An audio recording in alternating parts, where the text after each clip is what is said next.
Hey everybody, I'm back again with WDW tips.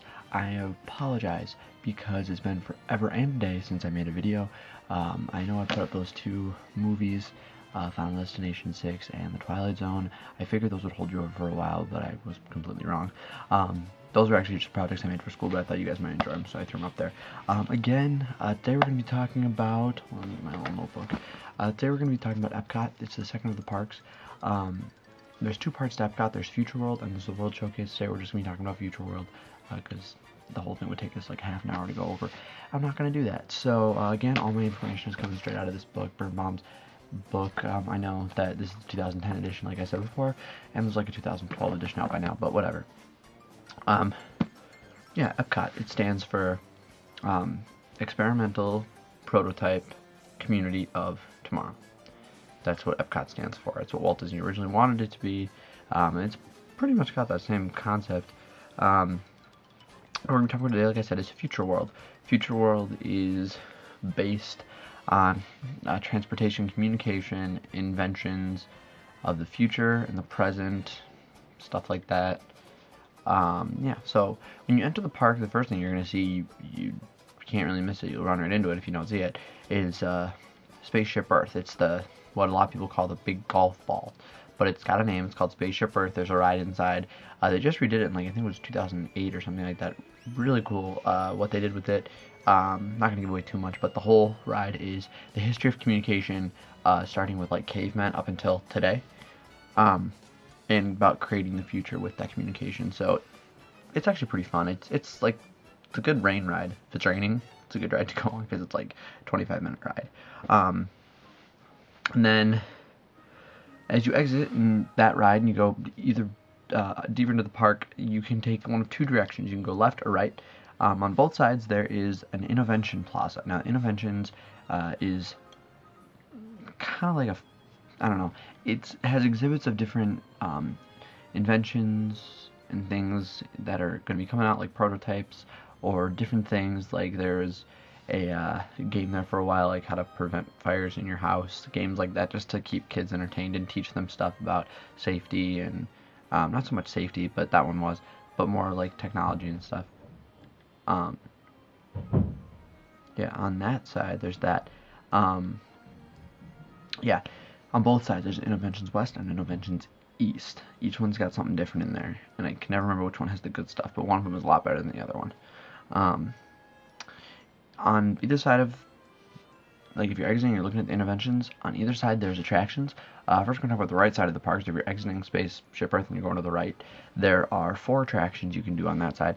There is the Seas with Nemo and Friends. It was originally known as the Living Seas, but they changed it with Finding Nemo, and now it's the Seas with Nemo and Friends. Inside that there's actually 2 rides. There's the Seas with Nemo and Friends, which is a little boat, not even a boat ride. You're in a clam. It's your clam mobile, and you go through Finding Nemo. Then you get into the aquarium part, which they actually have the Finding Nemo characters projected into the aquarium, which is really cool.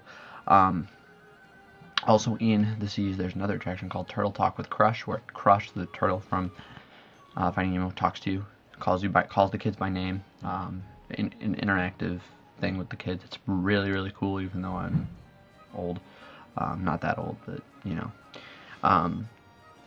The next building over is going to be the land. Inside of this pavilion there's a bunch of stuff. There's a restaurant, which we never eat at because it's all like natural grown stuff and it's actually organic, and a lot of it tastes disgusting. But it's okay if you're into that kind of sort of stuff. I'm sure it tastes fine.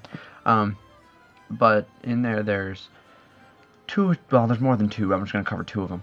Soarin', which is a simulation of a hang gliding experience, which is really fun. And then there's also Living with the Land, which is a boat ride through. It shows you vegetation and stuff. It's a good rain ride. Like I said, if it's raining or extremely hot out, it's cool. It's not fun. It's rather boring, but whatever.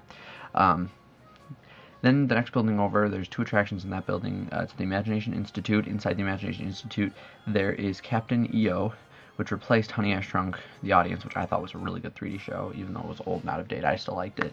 And then there's the Captain EO starring Michael Jackson. It's really old and boring and long. I'm not gonna lie to you, it's extremely long. It's like 25 minutes of the 3D show of him dancing. Yeah, it's really boring. You can do it if you like Michael Jackson, but I mean, you know, I like Michael Jackson as much as the next guy, but it's extremely boring. And then the next building over is Journey into Imagination. If you watch Monty Python's Flying Circus or any of the Monty Python movies, you'll recognize the gentleman playing Dr. Nigel Channing. It's Eric Idle. He's a very talented actor, and they got him to do the part, and he's in there with his little figment of imagination, Figment, his little purple dragon. They just goes through imagination. It's really cool. It's, again, a good ride in there. It's not just a rain ride, but it's a good ride in general. Alright, now on the left side of the park, well, it's the right side of the park. The left side of the park, there's the Universe of Energy. Universe of Energy is a ride that starring Ellen DeGeneres and Bill Nye the Science Guy and Jamie Lee Curtis, those three. The idea is that Ellen DeGeneres doesn't care about energy or whatever, doesn't give a crap about energy, falls asleep and has a dream that she's on the TV show Jeopardy against her old college roommate played by Jamie Lee Curtis, and Bill Nye the Science Guy comes in, takes her back in time, and shows her how energy is all important because all the categories on the show are about energy, and she doesn't know anything about energy, but her roommate studied energy at college and is professor of energy. So yeah, so it's actually really, really interesting, the information, but it's a 45-minute ride. I'm not gonna lie to you, it's very, very long, but it's actually entertaining. It's not like stupid, it's funny. You got Ellen DeGeneres, who's an extremely talented actress. I think she's hilarious. I don't care about her personal life because I don't care about that. She's hilarious. If you've never seen her show, she's just funny as heck. And it's the same thing in that ride. The reason I'm looking down again, I have that notebook. I told you about that before. Then the next two rides we're going to talk about are the only two thrill rides in EPCOT. The first one is Mission Space. Mission Space is a NASA simulator. Yeah. It's the only ride in Walt Disney World to come with a barf bag. So if that drives you away, yeah, there's actually two versions of the ride. One is the extreme version, and one's the not so extreme version. But the not so extreme version is still very extreme. Let me tell you, I've done them both. Yeah, it's not no. Blah. I did it when I first came out, got sick, and the second time I decided to do the lighter version, and I still got sick. So they're just two. I mean, you can tell it's a less experience, but they're still pretty bad. But yeah, it's a NASA flight simulator. You actually get a job on the ship, and you have to perform this task. If you don't do it, your computer does it for you, and you do the task, and you go to Mars. It's pretty fun. I mean, I was sick, but it's pretty fun. And then the last ride is Test Track. Test Track is kind of a simulator, but not really. Puts you through the testing stages of a car. Right now it's sponsored by General Motors, but the ride's actually going to be changing because General Motors didn't want to do it anymore. Now Chevrolet is going to be taking over, so the ride's actually closing in a couple months and going on like a 6-month hiatus or something to just go under construction. The ride will pretty much be the same, but little changes here and there. But yeah, you go through the testing stages of a car. You do brake tests, speed tests, weather tests, and a crash barrier test, which is pretty fun. Yeah, that's a fun part of that ride, the crash barrier test. You know, you hit a wall. It's fun. Anyway, so yeah, that's it for this vlog. I know it was kind of short, but I did not want to have a chance of going over with the World Showcase because I know that's going to take me a while to get through. So I'll see you guys on the next vlog, which will be WDW Tips EPCOT Part 2. So thanks a lot, guys.